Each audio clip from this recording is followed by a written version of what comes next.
Facebook scroll করতে করতে হঠাৎ করে আমার চোখের সামনে এমন একটি ভিডিও চলে আসলো, যে জিনিসটা আসলে আমরা ফেলে দিই। ফেলে দেওয়া জিনিস দিয়ে এত মজাদার একটি যে খাবার তৈরি করা যায়, এই খাবারটি যদি আমি তৈরি না করতাম তাহলে কখনোই বুঝতে পারতাম না। তো আসলে এই রেসিপিটা আমি দেখেছি অনেক বড় একটা সেলিব্রিটি আফুর। তো যেহেতু আফু তৈরি করছে, তখন আমি চিন্তা করলাম আমি একটু তৈরি করি। যখন আফু এই খাবারটা তৈরি করছিল, তখন আমার দেখে কিন্তু এত লোভ লাগছিল, ইচ্ছে করছিল আমার সাথে সাথে খাওয়ার জন্য।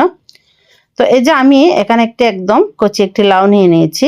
লাউয়ের খোসাগুলাকে একটু মোটা সাইজের করে কেটে নিব। কেটে নিয়ে এভাবে করে চিকন চিকন করে কাটতে হবে। তো চেষ্টা করবেন যত চিকন করা যায় চিকন করে কাটার জন্য। আর খুবই মজার বিষয় হচ্ছে, যখন আমি এই ভাজিটা দিয়ে ভাত খাচ্ছিলাম, তখন আমি বুঝতে পারি না যে এটা যে একটা লাউয়ের কোষা। আসলে কাউকে না বললে কোনোদিনও ধরতে পারবে না এটা কি জিনিস দিয়ে তৈরি করা হয়েছে। তো আমার লাউয়ের খোসাগুলা কিন্তু সবগুলা চিকন চিকন করে কাটা হয়ে গেছে। এখানে আমি 2টা আলু অ্যাড করে দেবো, আপনারা চাইলে একটু বেশিও দিতে পারেন। আমি যেহেতু কোষার ভাজি খাবো, সেজন্য আমি আলুটা কমিয়ে দিলাম। এখন আমি এগুলো এক পাশে রেখে দিব। একটি ফ্যানের মধ্যে তেল গরম করে নিয়েছি। তেল গরম করে কিছুটা পরিমাণ রসুন দিয়ে দিচ্ছি। রসুনটা আমি বেশ পরিমাণ দিয়েছি, দিয়ে একদম ব্রাউন কালার করে ভেজে নিয়েছি।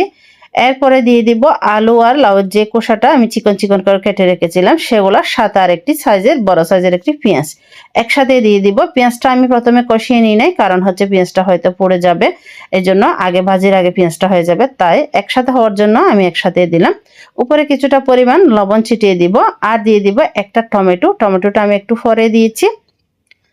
টমেটোটা দিয়ে ভালো করে এভাবে তেলের সাথে ভেজে নিতে হবে। এখানে আমি কিন্তু ডাকনা দিব না, ডাকনা না দিয়ে এই ভাজিটা তৈরি করে নিব। এখন আমি অল্প পরিমাণ মশলা দিয়ে দিব, কিছুটা পরিমাণ হলুদের গুঁড়া, কিছুটা পরিমাণ ধনিয়া গুঁড়া, আর কিছুটা পরিমাণ ভাজা জিরার গুঁড়া দিয়ে ভালো করে মিশিয়ে নিতে হবে। এখানে মশলাটা মনে হয় যতই কম ব্যবহার করা যাবে, এই ভাজিটা খেতে ততই কিন্তু ভালো লাগবে। তো আজকের এই ভাজি রেসিপিটি যদি আপনাদের ভালো লেগে থাকে, রেসিপিতে একটি লাইক কমেন্ট শেয়ার করে অন্যদের দেখার সুযোগ করে দিবেন। আর কে কোথায় থেকে ভিডিওটি দেখছেন অবশ্যই জানাতে ভুলবেন না।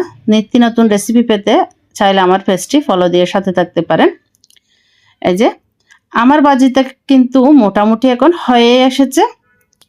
আমি এখানে বেশ কিছুটা তেল থেকে গেছিল, তেলগুলো উঠিয়ে ফেলেছি। এখন উপরে কিছুটা পরিমাণ ধনিয়া পাতা ছিটিয়ে দিব। যেহেতু শীতকাল আসলে ধনিয়া পাতা ছাড়া কোনো কিছুই খাওয়া যায় না।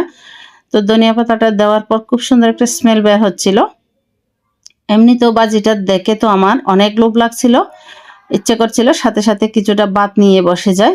এই যে আপনারাও চাইলে কিন্তু একবার ট্রাই করে দেখতে পারেন। দেখার পর হয়তো কমেন্ট বক্সে এসে আমাকে জানাতেও পারেন। আমার কিন্তু ভীষণ ভীষণ ভালো লেগেছিল এই ভাজিটা। আজকে পর্যন্ত।